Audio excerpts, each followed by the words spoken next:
Tadi kita dah tengok macam mana air itu kita perlu lukis dan macam mana the real structure of water. Now kita nak tengok the properties of water and its importance. Apakah ciri-ciri air dan apakah kepentingannya dalam kehidupan kita. The first one adalah universal solvent. Maksudnya pelarut universal. Bila kata universal means dia adalah yang paling hebat lah. So, kenapa dia boleh melarutkan garam, gula? Ia disebabkan water itu adalah polar molecule. Kenapa dia polar? Again, because due to the presence of hydrogen and oxygen, di mana adanya partially negative, partially positive. Ini menunjukkan polar. Polar means dia ada kutub. Okay, ada kutub utara, ada kutub selatan. Itu yang dikatakan polar. Ada charge negatif, ada charge positif. Okay. Dan kenapa dia disebabkan dia polar molecule, jadi dia boleh melarutkan another polar solute. Contohnya garam. Garam ataupun sodium chloride, ini adalah chemical formula for garam, sodium Na+, Cl-. Ini juga adalah polar molecule. Okey. Jadi apa yang berlaku bila ada let's say sodium chloride ini, Na+, NaCl ini, you boleh nampak Na ini adalah charge positif, Cl adalah charge negatif. Jadi bila dia bertemu air Na+ tadi, dia akan form, in this case dia bukan hydrogen bond, tetapi dia akan form this what we call van der Waals interaction. Okey, sedikit tips. Sekiranya ada bond antara this oxygen, macam mana boleh ada hydrogen bond? Hydrogen bond hanya boleh form bila hydrogen bertemu dengan this molecule, iaitu F, O, this atom, F, O dan juga N. Okey. Bila jumpa F, H dengan F, ini adalah hydrogen bond. H bertemu dengan O juga adalah hydrogen bond. H bertemu dengan N juga adalah hydrogen bond. In this case, ini bukan hydrogen bond sebab Cl bukan FO and FO ataupun N. This interaction kita panggil van der Waals interaction. Disebabkan ini adalah polar solute, ini adalah polar solvent, that's why ini dia akan form this what we call van der Waals interaction. Dia akan melarutkan garam itu di dalam air. Secara kalau kita tengok dengan lebih lanjut lah. Okey, tetapi itu kalau garam. Cuba awak campur minyak pula, minyak dengan air. Minyak dengan air tidak bercampur. Kenapa? Ia adalah hydrophobic substances. Hydro, air, phobic means phobia, tak suka, takut air. Jadi dia tidak akan bercampur. Sekiranya molekul itu boleh larut di dalam air, kita panggil dia hydrophilic. Hydro means air, phile tu maksudnya suka. Contohnya pedophile. Pedo means kanak-kanak. Phile means suka. Dia suka kanak-kanak. Pedophile. Hydrophilic. Hydrophile. Dia suka air. Contohnya adalah salts. This one adalah salt. Sugar, acid, alkalis dan some gases. Semua itu adalah hydrophile. Gula tu, awak buat air teh tu, dia adalah hydrophile. Dia adalah hydrophilic substances. Sebab bila awak larutkan air, awak buat air teh, dia akan larutkan. Sebab tu awak rasa manas. Tapi minyak dia tidak akan larut kerana dia adalah hydrophobic. Okay. Dan kalau kita contoh yang ni adalah drawing yang saya lukis. Kalau awak tengok kita ambil air, kita letak let's say garam dalam ini. After few minutes, few hours, dia akan menjadi solution. Water, which is the solvent, pelarut, dijumpa dengan bahan larut, solute, dia akan form what we call solution. In this case, garam bertemu air, dia akan form air garam. Kalau kita tengok dalam, if we look into more details, inilah yang berlaku. Sodium chloride tadi dia akan dikelilingi air. Then what happen is that oxygen tadi dia akan form this what we call van der Waals interaction dengan the solute, dengan the garam itself, the NaCl, dan among the water molecule itself dia akan form this what we call hydrogen bond. Ingat, hydrogen bond tadi dia akan form antara one molecule of water dengan another molecule of water, tetapi bila dia juga akan form another interaction dengan the garam. Kita tak panggil dia hydrogen bond sebab dia bukan FON, instead dia akan form this what we call van der Waals interaction. Dengan adanya van der Waals interaction ini, barulah dapat air garam ini. Maksudnya dia terlarut lah ni. Dia memang larut dalam this air lah. Kalau dia form saja dia terlarut. Okey. Itu adalah kalau garam itu bahan yang boleh dilarutkan dalam air. Tetapi oil, for example, dia adalah hydrophobic molecule. Dia non-polar. Kenapa dia tidak boleh larut? Kerana dia non-polar molecule. It does not dissolve in water. Okey. Jadi apa yang berlaku ialah bila adanya, ini adalah hydrophobic molecule. Contohnya ni adalah minyak. Minyak ini dia tidak ada pun charge molecule. Macam dia tidak ada pun Na+, dia tak ada pun Cl. Dia hanya ada carbon dan juga hidrogen. Ini semua tidak, this one adalah semua memang tidak akan form, dia tidak akan larut.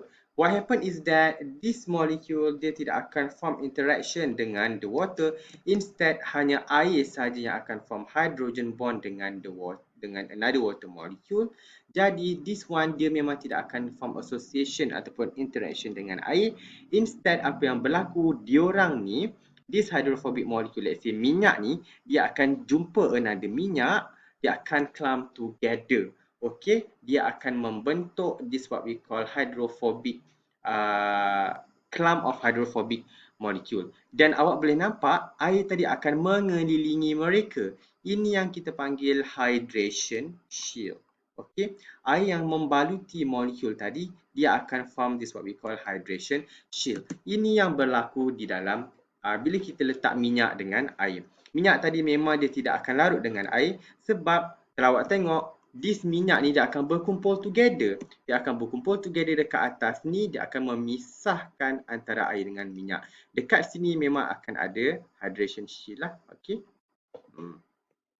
Itu adalah universal solvent. Yang kedua adalah low viscosity. Bila kata low viscosity, viscosity ini merupakan kelikatan, kemampuan air untuk untuk menghadapi rintangan dalam ketika dia mengalir.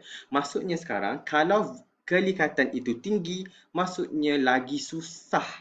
Okey, lagi susah air itu nak bergerak. Kalau kelikatan itu rendah, maksudnya air itu lagi mudah nak bergerak. Means that lagi more fluid. Okay, low viscosity, okay, increase in fluidity. Kalau dia kurang likat, lagi dia fluidity lah, lagi dia senang nak bergerak. Kalau terbalik, kalau dia increase viscosity, dia low fluidity. Okay, ini adalah cara sebuat nota. Saya tak tulis semakin tinggi semakin rendah, tidak. Saya buat arrow saja. Kalau naik atas maksudnya semakin tinggi, kalau semakin rendah means that, kalau arrow tu ke bawah maksudnya semakin rendah. Okay, dia terbalik dengan viscosity. Dia sangat-sangat penting sebab apa? Dia depend on the temperature juga. Sekiranya temperature itu meningkat, bila temperature increase, viscosity tadi dia akan merendah. Means that fluidity akan meningkat. Okay. Kepentingannya adalah berada di dalam badan kita untuk pergerakan sel. Contohnya adalah keluarnya organelle within cell, the movement of organelle di dalam sel. Juga yang penting adalah in the blood circulatory system. Di mana if let's say kalau awak tengok, okay, sekiranya viscosity di dalam darah itu tinggi, maksudnya sekarang susahlah red blood cell itu nak bergerak, sangat-sangat slow. Tetapi sekiranya if let's say viscosity tadi rendah, now maksudnya banyak air. Bila banyak air, lagi senanglah red blood cell ini nak bergerak walaupun melalui salur darah yang kecil. Okey, itu adalah kepentingan viscosity of water. That's why awak kena minum air banyak supaya pergerakan the blood circulatory system itu dapat berjalan dengan lancar. Okey. Yang ketiga as lubricant, di mana pentingnya untuk cecair di antara dalam sendi-sendi awak. The synovial fluid di antara awak punya tulang peha dengan lutut awak, dengan awak punya tulang kaki, itu memang ada synovial fluid. Lubricant, kalau tidak ada air itu memang akan susahlah awak nak lipat kaki dan sebagainya. Okey.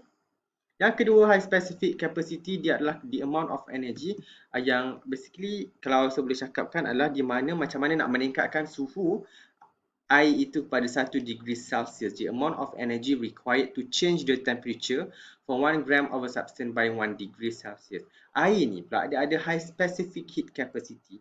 Maksudnya air itu untuk dia tingkatkan, untuk dia meningkat suhu kepada 1 degree Celsius, dia memerlukan banyak large amount of haba. Maksudnya sekarang, contohnya di laut ini, walaupun panas macam mana pun, haba tadi semua akan meresap ke dalam air laut ini. Okey, sebab kerana water itu ada high specific capacity. Tidaklah dunia ini begitu panas kalau air laut tadi meresap haba itu. Macam mana awak demam pula? In fact, bila awak demam, kenapa awak letak cool fever? Kenapa awak letakkan ke atas awak punya dahi? Sebab kita nak haba daripada badan tadi semua meresap, semua masuk ke dalam air itu tadi, supaya dia meresap haba bawa keluar daripada badan. Sebab itu untuk let's say untuk meningkatkan suhu air tadi kepada 1°C, banyak haba perlu diresap ke dalam air itu. Maksudnya sekarang bila air kita letak kain sejuk dekat atas dahi, haba tadi keluar daripada badan masuk ke dalam kain yang basah itu. Maksudnya sekarang suhu badan boleh turun lah. Itu kepentingan air, high specific heat capacity in order to regulate body temperature. Juga air juga sangat penting sebab dia ada high latent heat of vaporization. Tadi in term of meresap ke dalam air. Sekarang ni nak mengubah bentuk air kepada gas juga, dia memerlukan haba yang dia memerlukan large amount of heat. Dia memerlukan banyak amount of tenaga. Energi ini juga adalah tenaga. Haba adalah dalam bentuk tenaga. Maksudnya sekarang bila awak demam, lagi awak letak kain yang basah, lagi cepatlah turun suhu badan awak sebab lagi banyak haba yang digunakan untuk menukarkan air kepada wap. Dari air dekat kain awak tu now dia bertukar kepada wap. That's why kalau badan awak panas sangat, lagi cepat awak punya kain basah tadi dia jadi kering. Sebab banyak haba dikeluarkan dengan adanya this properties of water, high latent heat of vaporization, allowing organisms to cool down. In fact, ketika awak berpeluh pun, kenapa awak berpeluh? Sebab kita nak menurunkan suhu badan. Haba tadi masuk ke dalam air, dekat dalam peluh itu, now peluh tukar kepada gas, dan dalam proses itu memang haba dikeluarkan untuk menurunkan suhu badan. Okay? Yang kedua, high surface tension, di mana bila adanya high surface tension ini adanya strong cohesion and high adhesion properties of water. Antara water molecule, sekiranya antara water molecule itu kita panggil cohesion. Water dengan water kita panggil cohesion. Attraction between water and water. Kalau adhesion pula, the attraction of water dengan another surfaces, contohnya gelas. Ini adalah adhesion. Pentingnya kenapa? Sebab kalau awak tengok di sini, kita ada kehidupan, kita ada binatang ni, dia berjalan atas air. Kalau water itu tidak ada high surface water tension, binatang ini akan tenggelam kena makan dengan ikan. In fact, kenapa dia boleh berjalan? Sebab antara water molecule itu memang rapat-rapat, dan antara water molecule dengan kaki binatang ini juga memang ada high adhesion. That's why dia boleh terapung di atas air ini. Contohnya juga adalah this needle ni. Kalau secara pelan awak letak needle atas air, dia memang tidak akan tenggelam.